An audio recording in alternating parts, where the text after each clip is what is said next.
free base. And I think he just wanted to make sure for this game that that wasn't that. And the reason why I ask you is because I had that same feeling. You know, I feel like he thought maybe this is just a weird timing that he's hitting, and he has too many units. But that scares me for Innovation, because if he's thinking like, oh man, he had too many units, why does he have so many units? That's not good for him mentally going into this next game when he scans and he's like, oh wait, that was just 4 bases? Wow, this guy's really good. Exactly. He got wrecked. R-E-K-T, wrecked. And he's going to have to play a lot better, which is like a funny thing to say, because it's not like he even really messed up. It's just Dark was always in the right place at the right time. It was like very straightforward from Dark. And I mean, I'm actually even a little bit confused. Is Innovation playing super poorly or something? You know, I guess he overcommitted slightly with some units in the middle, but Dark just, I mean, every timing was crisp. He got his upgrades perfectly. He got his baneling speed perfectly. His creep spread was solid. His control in battles was correct. I don't know. That's all there is to say.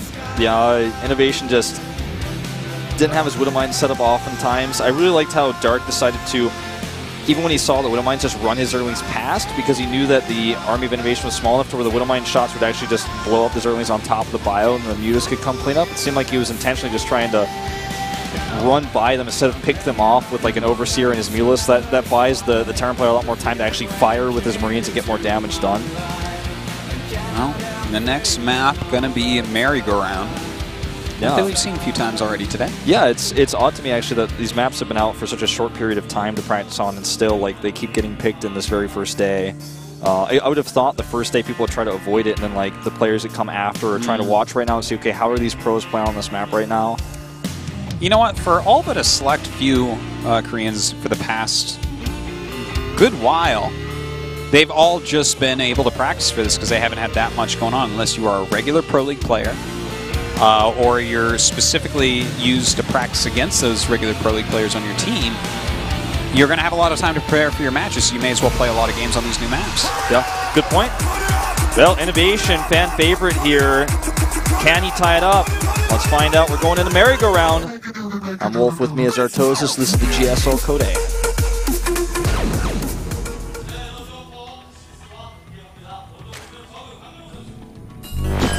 Oh, I don't know why here's what is happening. See that mini-map? Yeah. Staring at it.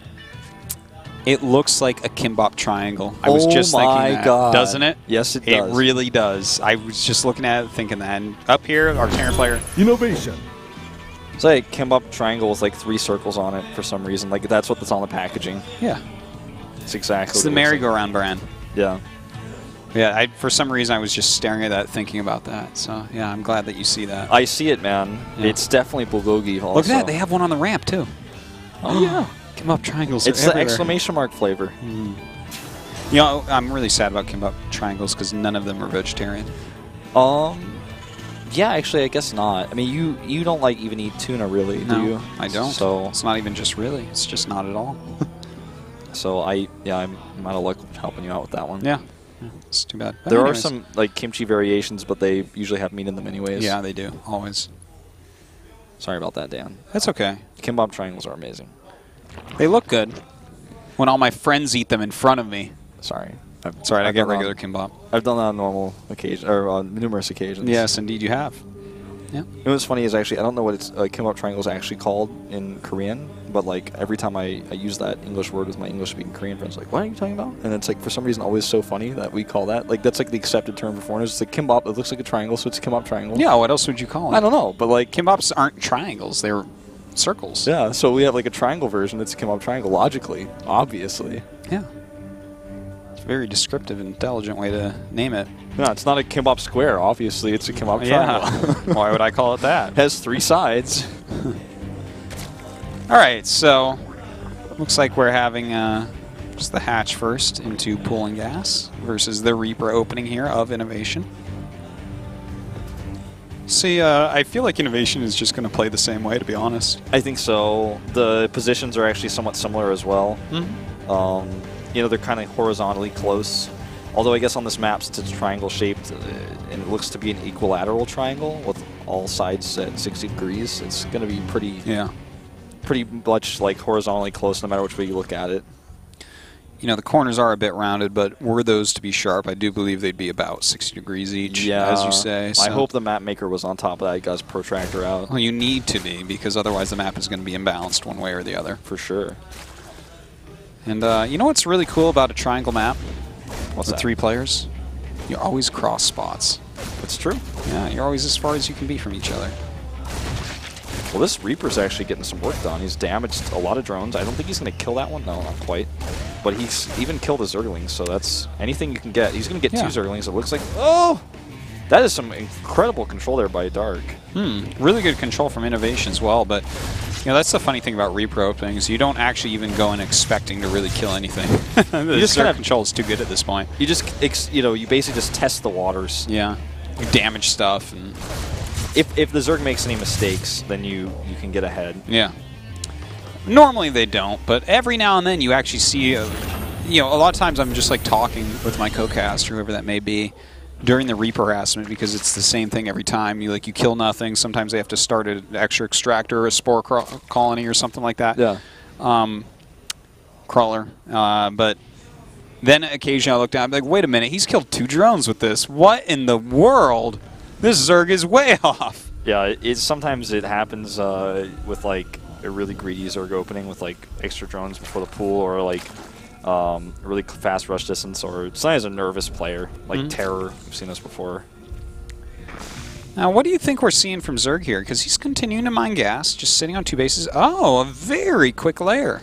Maybe he rushes 2 base mutas, Leenox style.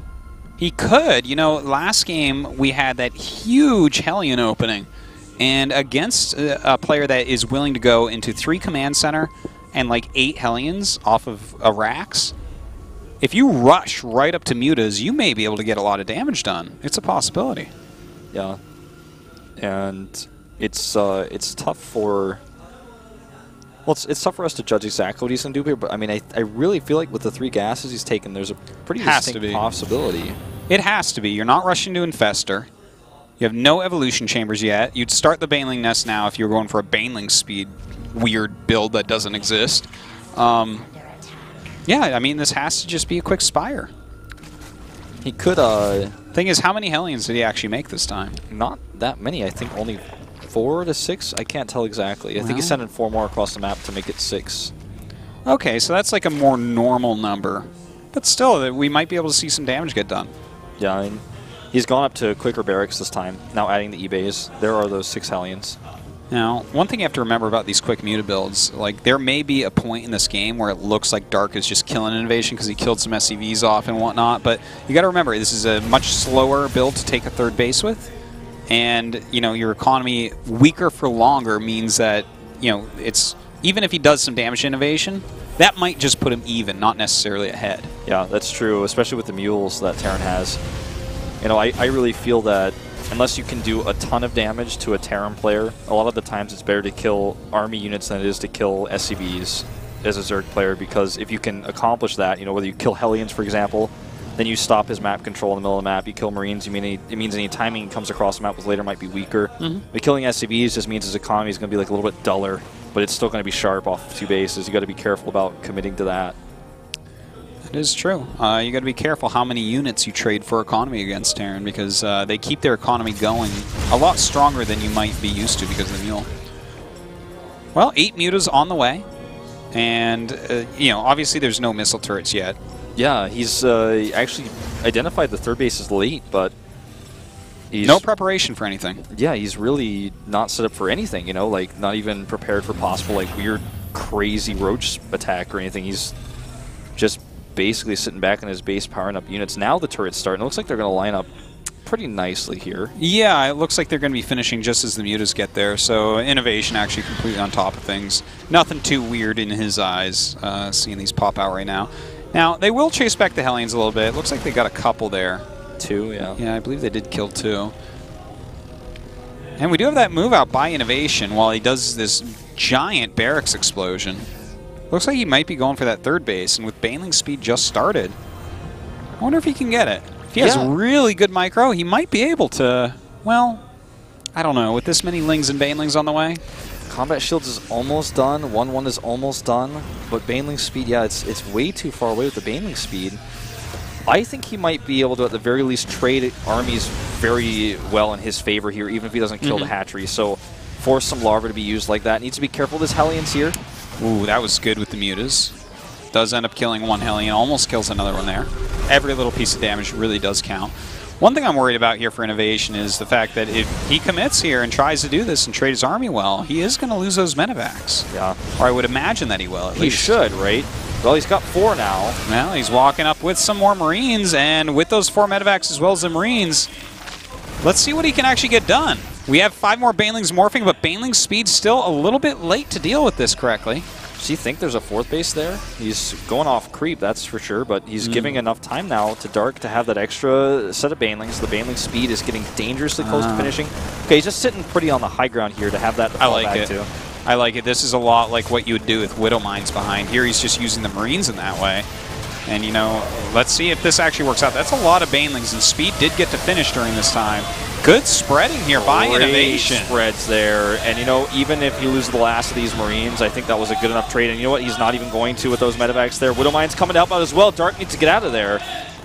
He does kill one of those Widow Mines. A very good catch right there. We do have some drones going down at the moment, and now some mutas as well. Innovation really pushing forward strongly at this 3rd base. Yeah, really nicely done. You know, the Mutalisk really didn't get anything done, and this allowed this timing to hit. I feel so much harder. You're right. That's really what I think this game really comes down to. The fact that he went for a really quick Spire, a Spire that was like abnormal in its speed to get the mutas to do some sort of damage, some sort of harassment, maybe pick off some units, and did 0 with it, means that Innovation can just do a quick push, and suddenly, you know, he has all these mutas that aren't good in a straight-up fight. Yeah, they're really not, man. I mean, look at this army supply, 61 to 38 with the upgrades he has. Finally, the upgrades finished for Dark here, and he starts 2-2 right away. They're both even on that 2-2 research, but the damage has been done. Now he's just kind of parade push, streaming the ants go marching across the map here. And I don't think that he's going to be able to do any more damage here. I think he's going to have to regroup. But the constant pressure that he put on the larva that was spent is really painful for Dark, who's now finding himself 3 base against 3 base. And can he even really try to take that 4th to the north? I don't think so. He has to take the one to the south. Yeah, I think you're right, he does. In fact, that's where he puts it up right now. But how does he defend all of this correctly? His creep spread is a little bit lackluster compared to what he'd like. Yeah. Thors are even starting now, and his army really, the only strength that I see of it is that it has a decent amount of mutas in it. He got so much of that creep cleaned up against him. Innovation just came in and dropped a scan or 2 to help push that back. And during those fights, of course, you can't spread creep there, so that's one of the reasons why this pressure is so effective.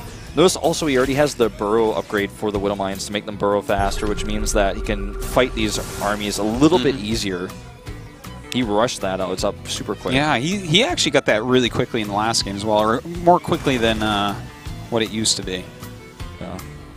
But you know what? The Widow Mines get a little bit of a nerf, so I guess he buffed them by getting that upgrade quicker. Kind of a cute way to do it, especially since you're switching over to Thors already anyways. Yeah. Do you need a factory on that tech lab? And they got counter buffed, I guess, in a completely different matchup. Not useful here. Yeah, not so much. Zerg generally doesn't have plasma shields. Yeah, only in rare cases. Yeah, only in single player. Yeah. Or like when the map is bugged. Yes, I suppose. Alright, so Dark actually, he's kind of doing a good job of jotting in and out and trying to like keep the Terran busy, saying stay back. Like he's basically making it look like he's about to attack the army to get it in defensive posture, as opposed to pushing onto his creep and picking off a few units here and there, not being too wasteful. He splits up a group of Banelings there, hoping to get, maybe something done, but doesn't really get anything. Yeah, kind of mesh, all these connections. Yeah. Mesh, indeed. Yeah.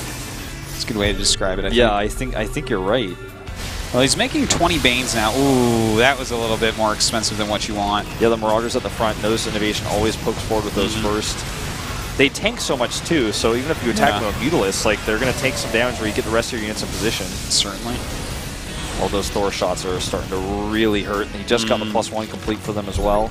Well, we're about to have +2 attack for these mutas, which certainly will help. He has a lot of Banes once again also. If he can crush this army, maybe he'll be all right, but if you look at the bank, Innovation really getting a lot of money.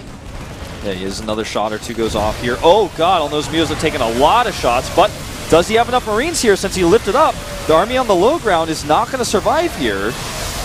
Well, in the meantime, the high ground army able to take out most of the drones here at the 4th base, and that's really painful because even if he loses his army, as we said before, he has a big bank, his supply is still quite strong, and he's really stopped the economy of this 4th base, which is the one advantage that Dark had. Yeah, now, you know, with a whole new army queued up back at home and ready to go, he has 41 Marines streaming across here, and with that base no longer mining, all the creep he cleaned up, I like his chances a lot here. He just is basically doubling the army supply of his opponent with a composition that's just so diverse, even adding the Marauders in to help tank those Baneling shots, which he does again, and the hits are so bad here. But hold on, we actually do have him take out quite a few medevacs, which is quite nice. Now, can these Banelings connect a little bit more and let the Mutas take things out? No, they cannot, and Dark doesn't even want to try anymore. GG, 1-1. That was a pretty quick GG, where he had, you know, quite a few resources left, 28 larvae, but he knew he just lost all of his momentum there. Well, you know, you go for such a quick Spire, it doesn't do much. You build your Mulos count as much as you can all game. Innovation keeps on picking them off one by one by one. And eventually, when you lose the rest of them, it's like, you have nothing. You have nothing left. What are you going to do? Just make Lings and Banelings and a handful of Mutas again and somehow beat Innovation? No, of course not. No, it's the appropriate time to leave that game. Yeah, it's well said.